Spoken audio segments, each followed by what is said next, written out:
Om Ajnanatimirandhasya Jnananjanishalaakaya Chakshurunmilitam Yena Tasmai Shri Gurave Namaha.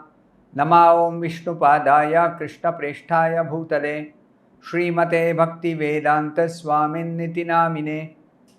Namaste Saraswate Deve Gauravani Pracharine Nirvishesha Shunyavadi Paschatya Deshatarine Jaya Shri Krishna Chaitanya Prabhu Nityananda Shri Advaita Gadadhara Srivasadi Gaura Bhakta Vrinda Hare Krishna Krishna Krishna Hare Hare Hare Rama Rama Rama Hare Hare.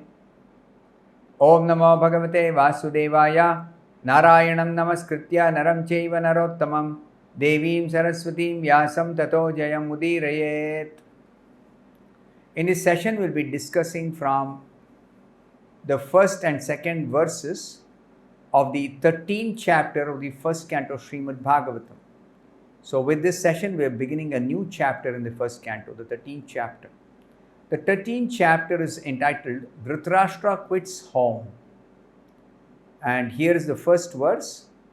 Suta Uvacha Viduras Tirthayatrayam Maitreyad Atmano Gatim Jnatvagat Hastinapuram Taya Vapta Vivitsitaha. The meaning of this first verse is, Sri Suta Goswami said, while traveling on a pilgrimage, Vidura received knowledge of the destination of the self from the great sage Maitreya and then returned to Hastinapura. He became as well versed in the subject as he desired.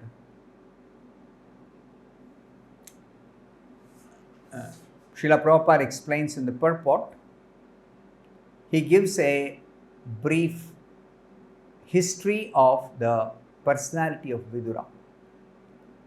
In this purport, Srila Prabhupada says, one of the prominent figures in the history of the Mahabharata is describing Vidura.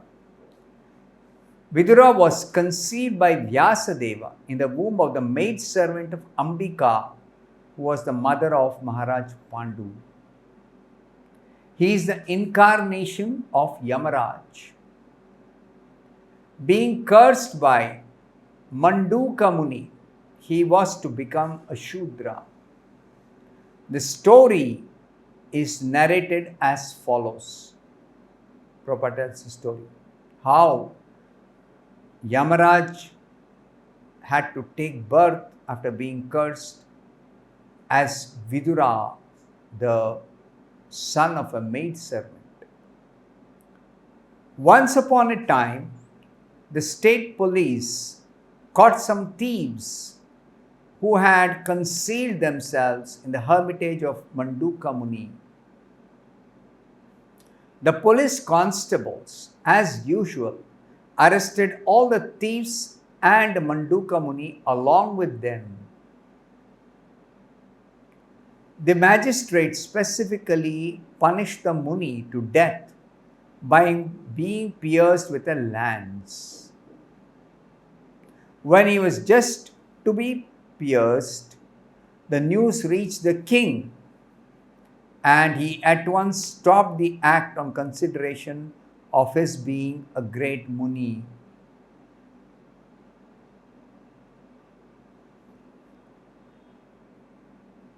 The king personally begged the Muni's pardon for the mistake of his men, and the saint, that is Manduka Muni, at once went to Yamaraj, who prescribes the destiny of the living beings.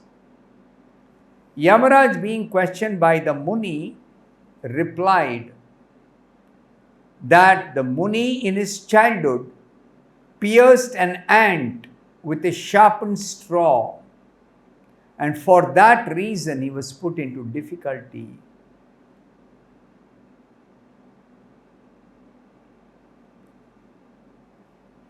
The Muni thought it unwise on the part of Yamaraj that he was punished for his childish innocence, and thus the Muni cursed Yamaraj to become a Shudra And this Shudra incarnation of Yamaraj was known as Vidura, the Shudra brother of Dhritarashtra and Maharaj Pandu.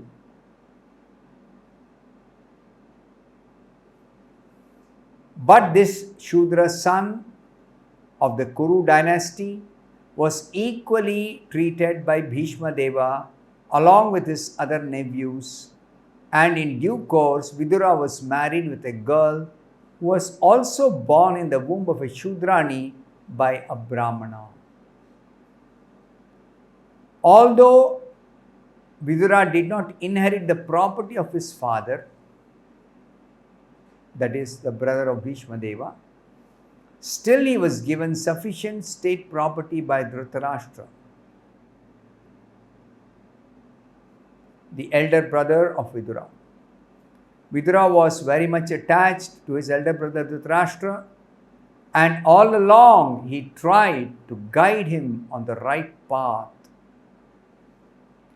During the fratricidal war of Kurukshetra, Vidura repeatedly implored his elder brother Dhritarashtra to do justice to the sons of Pandu. But Duryodhana did not like such interference by his uncle Vidura. And thus, Duryodhana practically insulted Vidura. This resulted in Vidura's leaving home for pilgrimage and taking instructions from Vidura.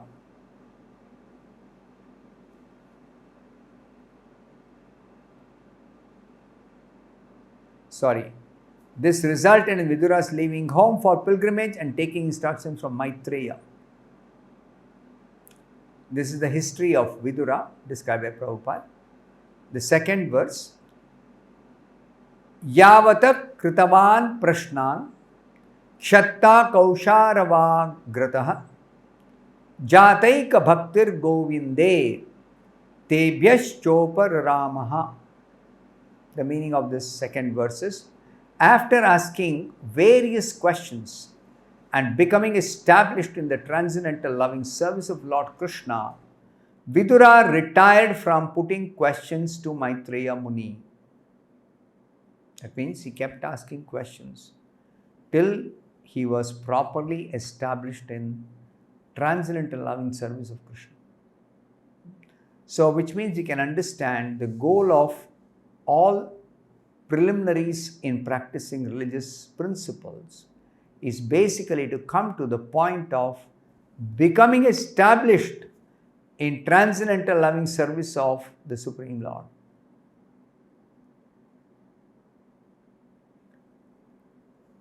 In the purport, Srila Prabhupada says, Vidura retired from putting questions before Maitreya Muni when he was convinced by Maitreya Rishi that the summum bonum of life is to be finally situated in the transcendental loving service of Lord Sri Krishna, who is Govinda, or one who satisfies his devotees in all respects.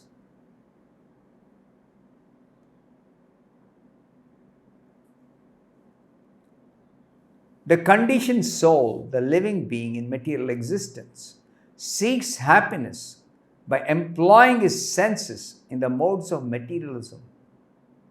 But that cannot give him satisfaction. Under illusion, we think, I can be happy, satisfied in every respect if I somehow engage in sense gratification.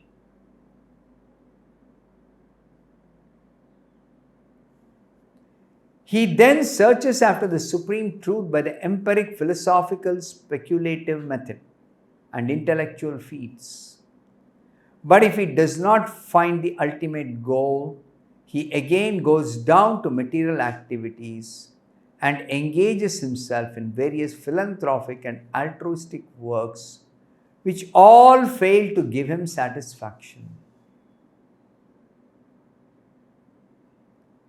So, neither fruitive activities nor dry philosophical speculation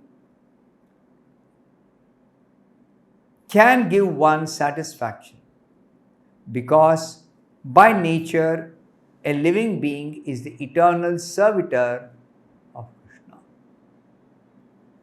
And all the Vedic literatures give him direction towards that ultimate end. The Bhagavad Gita confirms this statement. Vedaischa sarvair ahameva vedyam. Krishna says, from all the Vedas I am to be known. Like Vidura, an inquisitive, conditioned soul must approach a bona fide spiritual master like Maitreya and get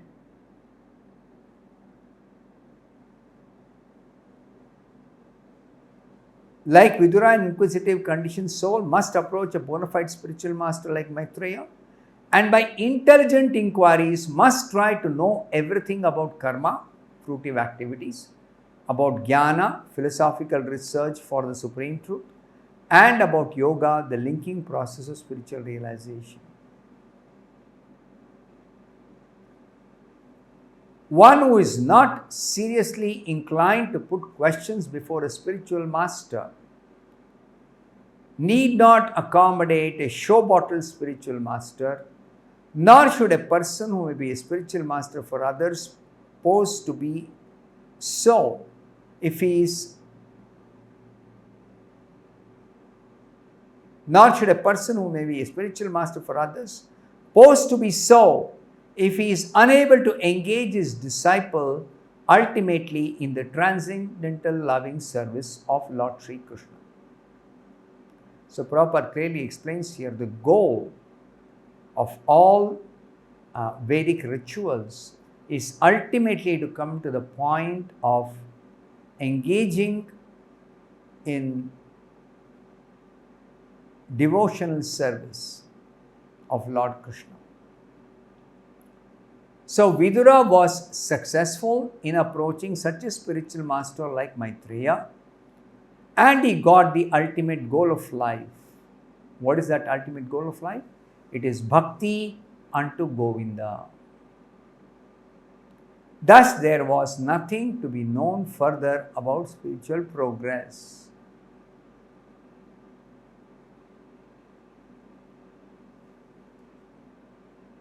So,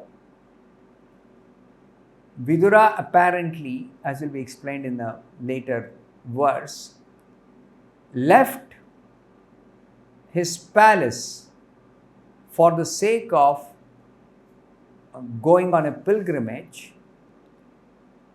Now, people go to pilgrimage to get rid of sinful reactions. But since Vidura is a pure devotee, there was no need for him to perform any religious rituals like that. But because he wanted to set an example how one should lead an exemplary life in Krishna consciousness, he retired from all palace activities and went on pilgrimage. Now, going on pilgrimage is also significant because one will be able to properly understand this knowledge of the self only by progressing towards pure devotional service.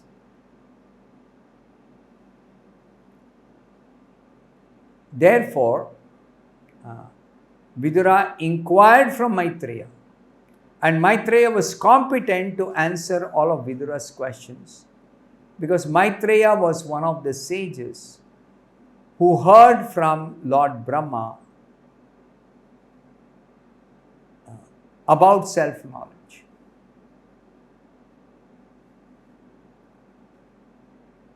So, Vidura kept on inquiring, putting questions from Maitreya, till he was convinced by Maitreya the ultimate goal of life is simply to become situated in transcendental loving service of Krishna. That's the perfection. There is nothing else to be achieved. because our constitutional position is eternally to be engaged in loving devotional service of Krishna. Jivera Swarupa Nitya Krishna Das. So when Vidura realized that and was situated properly, he retired from asking any further questions. So I will stop here. Thank you very much. Hare Krishna.